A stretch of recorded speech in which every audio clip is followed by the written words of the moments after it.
Another day, another disappointing Netflix movie. What is up, Flick fans, and welcome back to my channel. I just watched the brand new Netflix film, How It Ends. And the name itself is pretty ironic because that might be my biggest flaw with the film.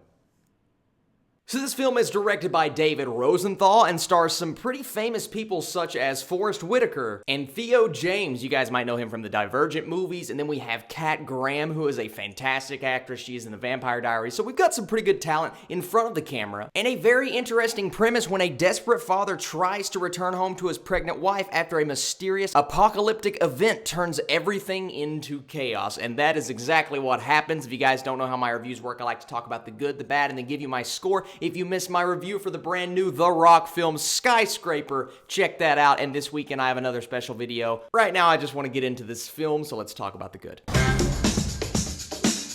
First off, like I said, the cast is very good, and they show it here. I think the acting is, like, top-notch. There are some scenes where I'm like, okay, Forest Whitaker might have just been doing this for a paycheck, but overall, I thought he gave a good performance. I like Theo James. Actually, I like him as a lead, and this movie kind of showed me that, so that was interesting. Some of the shots were actually pretty well executed. I like the cinematography. I didn't really have a problem with the color correction. At some points, it was just kind of like, okay, that might be a little bit too much orange, but when they had it to where I kind of liked it, they kept it consistent throughout the entire film, and I thought it was a good-looking movie from a shot selection and a color scheme. And like I said, this premise is good. There is some suspense built throughout the movie. You're wondering, okay, what is happening? What is going on? Some interesting events happening throughout the world. You get subtle hints here and there, and you expect to get this epic and intense payoff, and that's all set up through things that are planted throughout the film, and I like that, and I like what the director did to set those things up. It's just, those are some of the problems with the movie. I didn't think they were executed properly. But like I said, the family dynamic, the drama, everything happening surrounding our characters was well done. Now let's get into the negatives.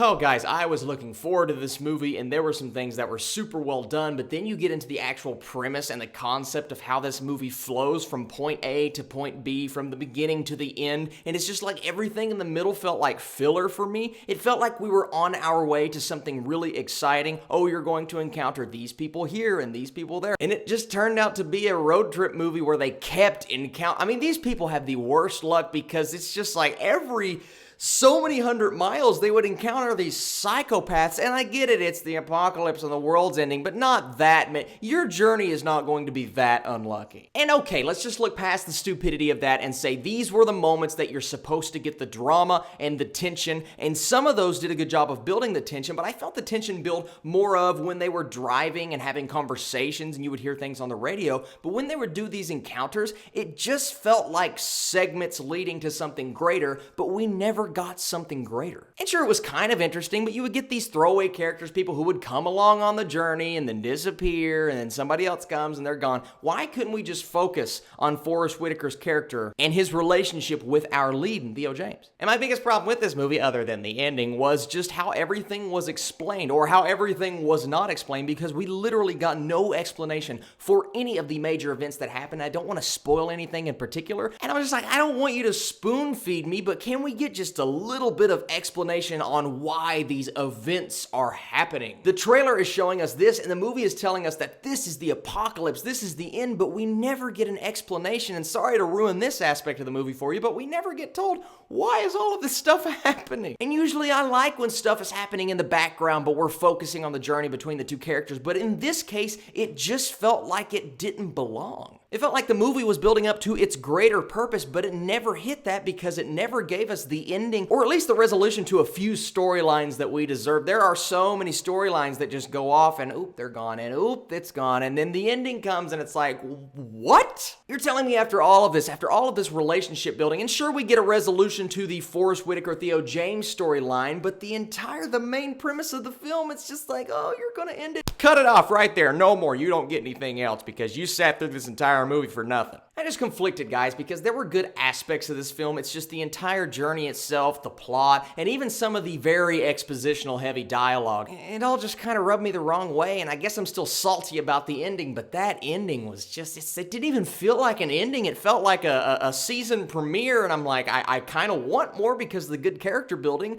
But that's the entire movie. The good character building between our leads. Some of these side characters were just, they're not good. And especially that guy at the end, I'm not going to say who he is, but he just, what was that? Why? This storyline came out of nowhere and it was so predictable what was about to happen. I'm not going to say what, but you guys know if you've watched the movie.